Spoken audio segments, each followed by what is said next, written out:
Nuclear institute for food and agriculture, ये Pakistan atomic energy commission के 4 agriculture सेंटरों में से एक सेंटर है जो न्यूक्लियर टेक्निक्स पे काम करता है, और उसकी मेन जो फोकस है वो केपी पे है। एटॉमिक एनर्जी कमीशन ने सोचा कि क्यों ना यहाँ पे हम ऐसा इंस्टीट्यूट कायम करें जो कि फ्रूट एंड वेजिटेबल को टैकल करें।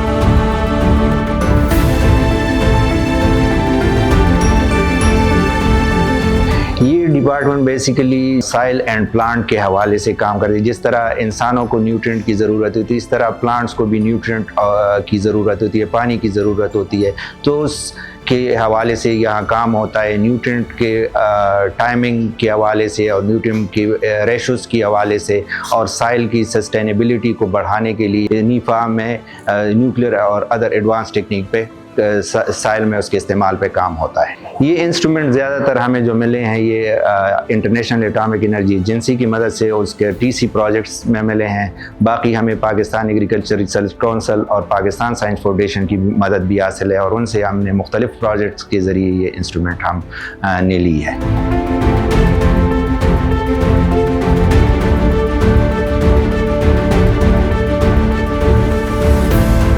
हमारे ग्रुप का जो मेन मकसद है वो ये है कि हम ज़िम्मेदारों के लिए ऐसी टेक्नोलॉजीज़ और खाद पैदा करें जो कि माहौल दोस्त भी हो और कम कीमत भी हो। तो इस सिलसिले में हमारे साइंसदान इस प्रोजेक्ट पे काम कर रहे हैं कि हम जो हमारे एग्रो वेस्ट्स हैं उनसे हम एक नामियाती खाद बनाएं। इसमें हमारे ग्रुप ने ऑलरेडी कामयाबी हासिल की है, और हमने नीफा कंपोस्ट के नाम से जो यहाँ के छोटे काश्तकार हैं, ख़ासतौर पर नर्सरी और सब्ज़ी के जो काश्तकार हैं, उनके लिए हमने कंपोस्ट तैयार की और हम उनकी कैपेसिटी बिल्डिंग भी कर रहे हैं ताकि वो अपने फार्म पे एट देयर ओन उसको तैयार कर सकें। क्योंकि कंपोस्ट बेसिकली इसमें न्यूट्रिशन की कमी होती है और इसका वॉल्यूम ज़्यादा होता है, तो हम इसके फॉलो अप में हम उससे बेहतर एक चीज़ कि हम उसका एसेंस को वाटर में एक्सट्रैक्ट करके उससे हम एक वैल्यू एडेड कंपोस्ट ही प्रोडक्ट तैयार कर रहे हैं। Plant breeding and genetics division में हम मुख्तलिफ क्रॉप्स पे काम करते हैं, और क्रॉप्स पे मेनली हमारा फोकस हाई यील्ड और डिजीज़ रेजिस्टेंस है। चूँकि आजकल क्लाइमेट स्मार्ट का इशू आ रहा है, तो हम क्लाइमेट स्मार्ट पे भी काम कर रहे हैं।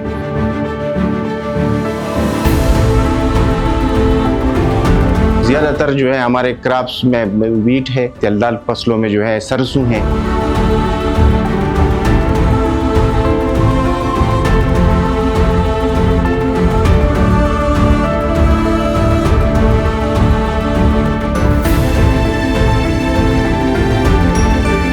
टास्क दिया गया कि गिलगित बल्तिस्तान में जो सर्द एरियाज़ हैं जहाँ पे दर्जा हरारत नुक़्ते जमात से गिर जाते हैं और बाकी गंदम वहाँ पे ग्रो नहीं हो सकता, और जो ग्रो होता है वहाँ पे उनकी पैदावार इंतहाई कम है और खाने के काबिल भी नहीं रहता। नीफा ने जो कोशिशें शुरू की हैं इस लिहाज से जो हम नई किस्में ला रहे हैं इसमें अब काफ़ी सक्सेसफुल हैं उसमें, जिसके नाम है नीफा मारखोर 25 और नीफा सदाबहार 25। तो न सिर्फ इनकी जो खुद किफ़ालत है ग़िज़ाई वो भी पूरी होगी, साथ जो माल मवेशी है उसके लिए चारा भी मिलेगा, और जो हमारे किसान भाई हैं उनको इंशाअल्लाह इनसे काफ़ी फ़ायदा होगा।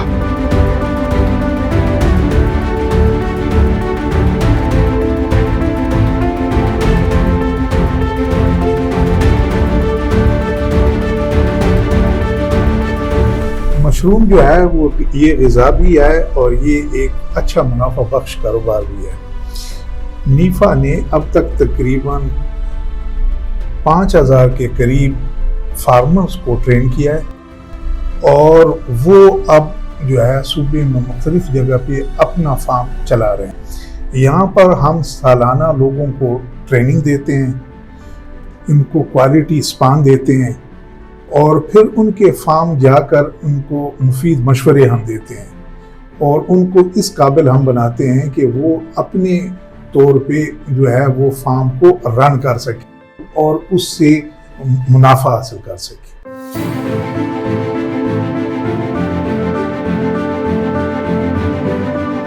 तो मैंने फिर मतलब नीफा वालों से रब्ता किए, तो उधर औरंगज़ेब साहब होते थे पहले, फिर एक एग्जीबिशन में डॉक्टर साहब से मेरी मुलाकात हो गई, और तब से लेके अब तक नीफा के साथ मुसलसल में राब्ते में हूँ। कोई भी मुझे मसला होता है या कोई भी हो तो डॉक्टर साहब बड़ा मतलब कोऑपरेटिव बंदे हैं, मेरे साथ कोऑपरेट करते रहते हैं।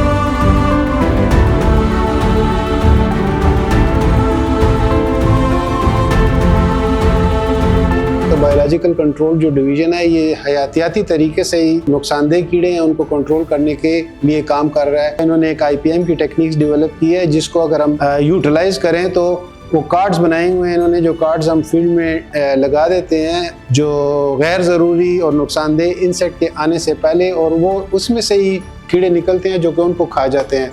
तो ये एक बहुत आसान और कुदरती तरीका है जिसके ज़रिए कंट्रोल किया जाता है। हमारा जो दूसरा ग्रुप है वो मेडिकल एंटोमोलॉजी का ग्रुप है। मेडिकल एंटोमोलॉजी ग्रुप ने एक सॉल्यूशन डेवलप किया है डेंगी गार्ड के नाम से।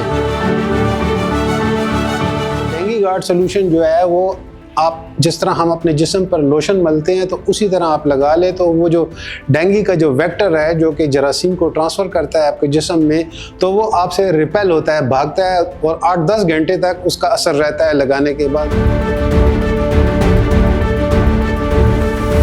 हमारा जो फूड प्रोसेसिंग का सेक्शन है उसमें शुरू से हम ये फूड प्रोडक्ट्स बनाते हैं और मुख्तलिफ प्रोडक्ट्स हमने अभी तक बनाई हैं, जिसमें जैम्स हैं, स्क्वाशेस हैं, जैसे स्पेशली गुआवा स्क्वाश है या मैंगो स्क्वाश है, एप्पल स्क्वाश है। हम यहाँ पे उन पे लोगों को ट्रेनिंग्स देते हैं।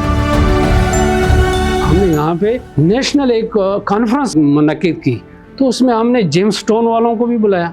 हमें बड़ी इनकरेजिंग रिजल्ट्स मिले कि लोग बेचारे यहाँ से थाईलैंड जाते हैं। तो फिर उसके बाद हमने इंडस्ट्री वालों के साथ मीटिंग की। वो नॉर्मली ये करते हैं कलर इन्हांसमेंट के लिए। अगर वो सपोज वो जो उनका रफ़ है वो अगर उनको 1 रुपये देता है तो जब ये इरेडिएट करते हैं कलर इन्हांसमेंट के 8 to 10 टाइम उनकी प्राइस बढ़ जाती है। नीफा में वहाँ वर्कशॉप थी, यहाँ वो हमें बता रहे थे हमारे फैसिलिटी है यहाँ रेडिएशन की, तो हम यहाँ स्टोन करा सकते हैं आपके लिए। तो हम फिर वहाँ गए, स्टोन के लिए सिंपल दिए। जब हमने रिज़ल्ट देखा तो 1 नंबर था, वही अमेरिकन जैसा था, वही जो जर्मनी में कराते हैं, फ्रांस में कराने थे तो वो एक ही जैसा था। तो हम फिर यहाँ से भी कराने शुरू किए। इसलिए हम ये चाहते हैं कि पेशावर में नीफा की कैपेबिलिटीज़ को बढ़ाया जाए। इंशाल्लाह नियर फ्यूचर में नीफा ये इस स्टेज पे ले जाएगा कि अफ़गानिस्तान के या इवन के जितने भी इसी रीजन में हैं, नीफा एक इनके लिए पॉइंट होगा जहाँ पे कमर्शियल बुनियादों पे ये रेडिएशन पे हम इंशाल्लाह अच्छा सेटअप दे देंगे और सस्टेनेबिलिटी के पॉइंट ऑफ व्यू से हमारे नीफा के उसमें बहुत अच्छा वो रोल प्ले करेंगे।